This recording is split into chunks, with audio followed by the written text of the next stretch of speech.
Bosnia and Herzegovina. We shall now continue the general debate. The Assembly will hear an address by His Excellency Teodoro Ngoma Obiang Mangui, Vice President in charge of National Defense of State Security of the Republic of Equatorial Guinea. I request protocol to escort His Excellency and invite him to address the Assembly.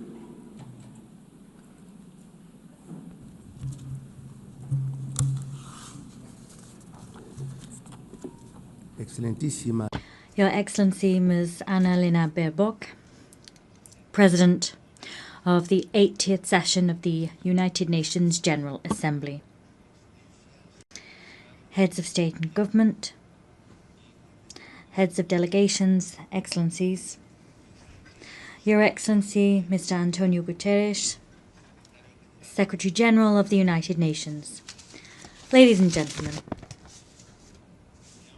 I am honoured to take the floor on behalf of His Excellency Obiang Mbaso, President of the Republic of Equatorial Guinea, to share with you my country's most dearly held convictions at this 80th session of the General Assembly, being held at a time in which the world is calling for a fairer, more equitable and effective international system. Madam President, 80 years ago, the founding states established this organization, aspiring to build a multilateral system based on cooperation, respect for international law, and the dignity of all human beings. This commitment was enshrined in the United Nations Charter. That charter remains a lodestar for states' collective action. Today, under the theme Better Together, 80 years and more for peace, development and human rights, we celebrate important achievements.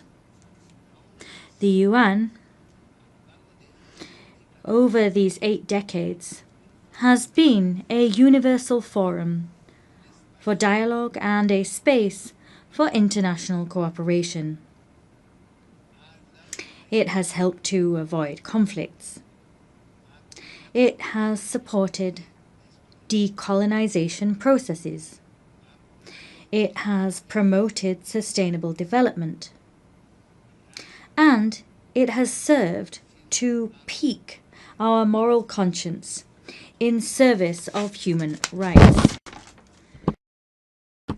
However, this anniversary must serve as an opportunity for critical self-reflection. It would be a mistake to simply mark the anniversary and not to recognize the woeful shortcomings of our multilateral system. Excellencies, the peoples of the world trust in the United Nations to tackle the major challenges of our time. Armed conflicts, violence, climate change, growing inequalities, migration crises, cyber threats, and the lack of technological transfer are all some of these challenges. However, all too often, the response provided to those challenges has fallen short. The United Nations has been brought to a standstill by individual interests and straitjacketed by an institutional platform which no longer reflects the reality of today's world.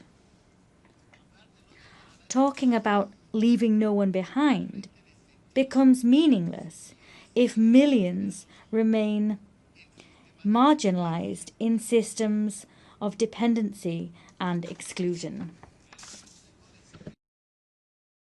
The Security Council, the body responsible for upholding international peace and security, is perhaps the clearest example of the extent to which the United Nations is out of step.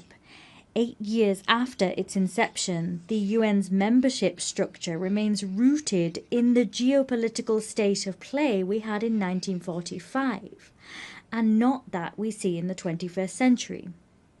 Consequently, the United Nations' legitimacy and representativeness are quite rightly called into question.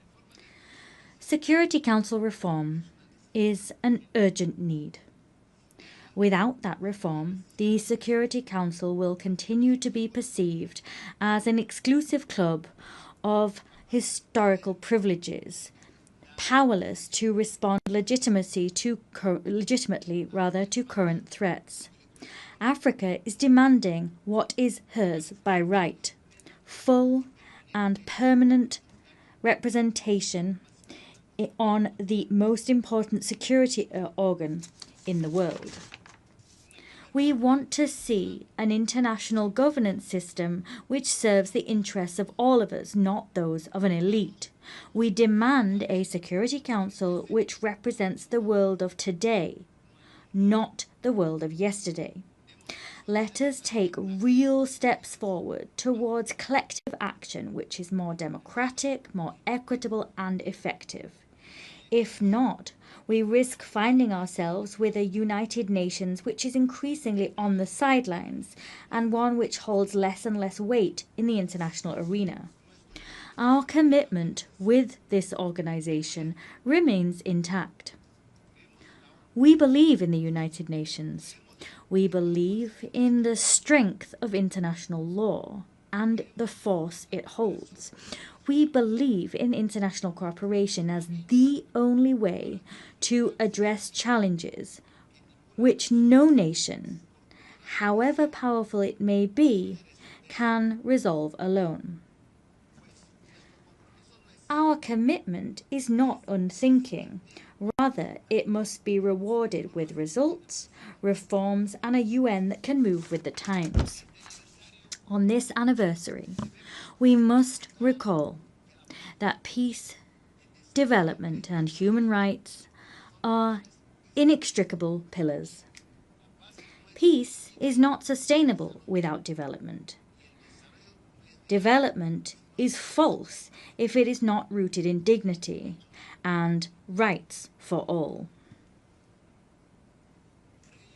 As such, let us state here again that we remain steadfast in our support for Agenda 2030, despite the fact that we recognize difficulties and delays in its implementation. Agenda 2030 is a collective commitment which reflects our desire to build a world free of poverty, free of hunger, and with dignity for all. However, we have less than a decade to fulfill it, and the pace of progress is all too slow. Excellencies, climate change is the greatest threat of our age. The most vulnerable nations pay a disproportionate price for climate change. At the same time, major emitters drag their heels with commitments. Climate justice is not a token gesture. It is a moral and legal obligation. Equatorial Guinea also defends the principle of sovereignty between states. Every people has the right to design its own development model, free of interference and arbitrary sanctions, which undermine their independence. We must believe in a world of peace and create one, a world in which no country is considered an enemy for being the friend of another, allow me to share with you a recent example of the contribution that Equatorial Guinea makes to international peace. The historic agreement reached with the Republic of Gabon on the sovereignty of the Mbanye, Cocoteras, and Conga Islands. For decades, His Excellency Obiang Nguema Mbasogo handled this dispute with patience and dialogue until it was resolved peacefully before the International Court of Justice.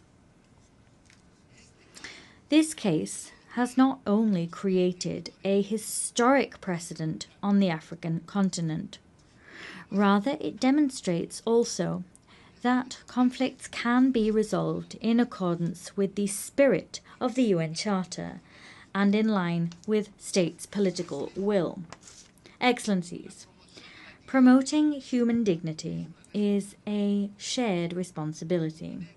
Equatorial Guinea reaffirms its commitment to the protection of the rights of the child and those of persons with a disability.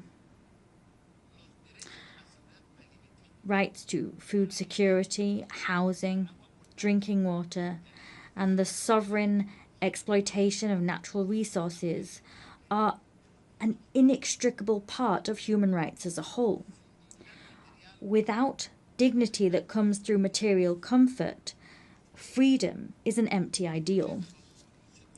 Faithful to the principles of an inclusive international community, we insist that the economic, commercial, and financial embargo imposed on the Republic of Cuba be lifted.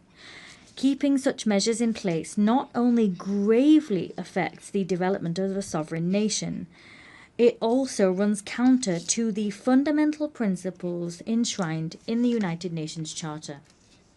Excellencies, to conclude, allow me also to address businessmen and women.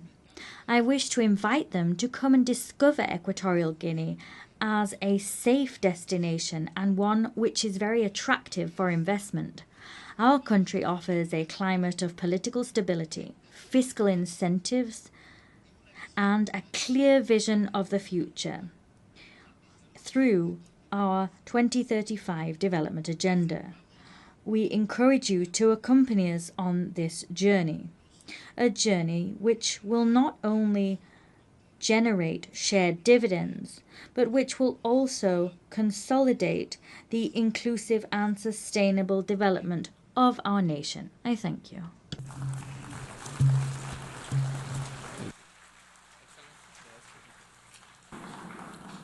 On behalf of the Assembly, I wish to thank the Vice President in charge of National Defense and State Security of the Republic of Equatorial Guinea. The Assembly will hear an address by Her Excellency Josephine Joseph Lago, Vice President of the Republic of South Sudan. I request protocol to escort Her Excellency and invite her to address the Assembly.